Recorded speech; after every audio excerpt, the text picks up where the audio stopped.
जोहार, नमस्कार। स्वागत है आप सबका परीक्षा साथी में।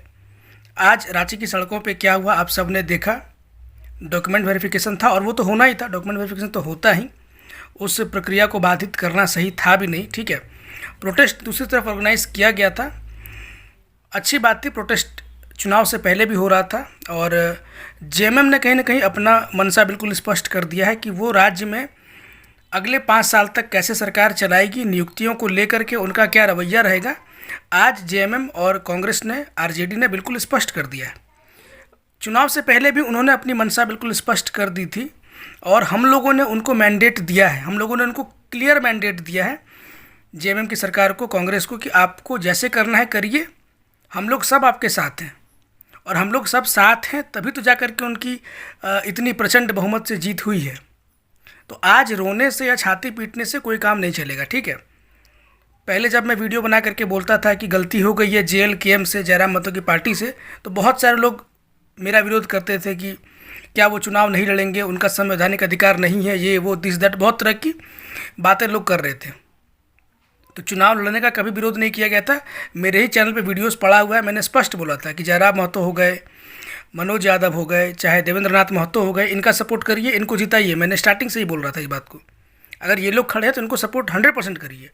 लेकिन बाकी जो कैंडिडेट्स जो खड़े थे जेएलकेएम की तरफ से, जिनको कोई पहचानता भी नहीं है, उनको भी भर भर के लोगों ने वोट किया, जिसकी वजह से आज ये दिन देखना पड़ रहा है।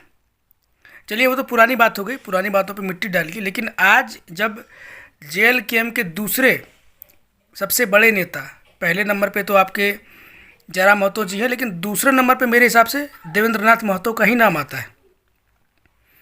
किसी एक पार्टी के दूसरे लेवल के नेता की इस तरीके से पिटाई की गई हो, बेइज्जत किया गया, उनके बाल को पकड़ करके घसीटते हुए उनको गाड़ी में बैठाया गया, ये सब बहुत ज़्यादा अपमानजनक था।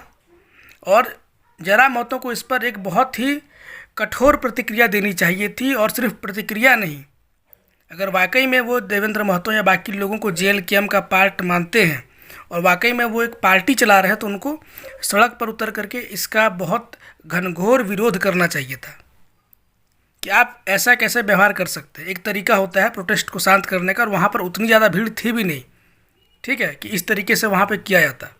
लेकिन कहीं ना कहीं पुलिस प्रशासन और सरकार अपना खींच निकाल रही थी, ठीक है, ये स्पष्ट दिख रहा था। माहौल उतना ज़्यादा वहाँ पे कंट्रोल से बाहर नहीं हो गया था कि वहाँ पे लाठीचार्ज करना पड़ता।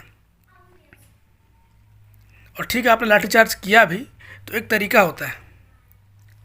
बाकी अब तो गेंद जयराम महतो जी के पाले में है, देखिए वो क्या करते हैं। अभी तक तो ऐसा कुछ सुनने में नहीं आया है। और कल ये सुनने में आ रहा था कि वो बोल रहे थे कि हम लोग प्रोटेस्ट में नहीं जाएंगे, पॉलिटिकल हो जाएगा, ठीक है। अब हम लोग विधायक हैं तो जाना सही नहीं रहता है, तो पता नहीं क्या लॉजिक है। अगर कोई विधायक है या सांसद है तो वो प्रोटेस्ट में नहीं जाएगा, इसके पीछे का लॉजिक मुझे समझ में नहीं आया, ठीक है। छात्रों ने आपको बहुत बड़ी संख्या में वोट दिया है, इस बात को आप भी मानते हैं, ठीक है। आपके जितने कैंडिडेट जो 30,000 40,000 वोट लेकर के आए हैं, जो दूसरे या तीसरे नंबर पर थे, उसमें बहुत सारे युवा लोगों का वोट है। और इस 5 सालों में आपके ऊपर ये बहुत बड़ी जिम्मेदारी है कि छात्रों से जुड़ा हुआ कोई भी मामला हो, आप ये ना सोचें छात्र आपको सपोर्ट करेंगे या नहीं करेंगे, आपको ग्राउंड पर आना होगा। अगर आप चाहते हैं कि अगली बार भी आपको ये सपोर्ट मिले तो आपको हर बार ग्राउंड पर उतरना होगा। भारतीय जनता पार्टी नदारद रही तो बनता है उनका गायब रहना, ठीक है।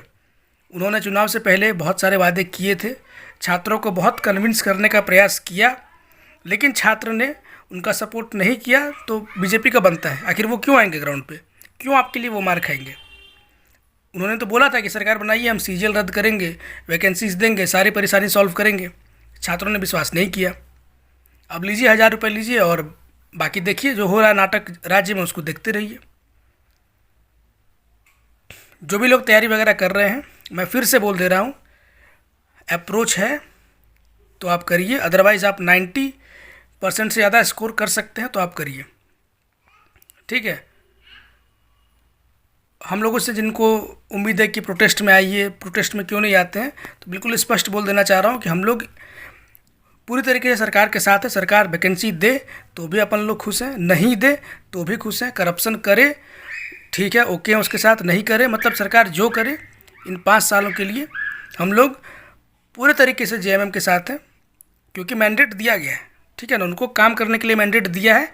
तो आराम से बैठिए और देखिए वो लोग कैसा काम करते हैं, ठीक है। मेरा ये मानना है जिसकी भी सरकार बनेगी उसको फिर काम करने दीजिए 5 साल, डिस्टर्ब करके कोई फ़ायदा है नहीं, ठीक। और प्रोटेस्ट करके आपने पहले भी देख चुका है, पिछले 5 साल का भी इतिहास रहा है कि प्रोटेस्ट करके आप इस सरकार को झुका नहीं सकते हैं, अपनी बात नहीं मनवा सकते।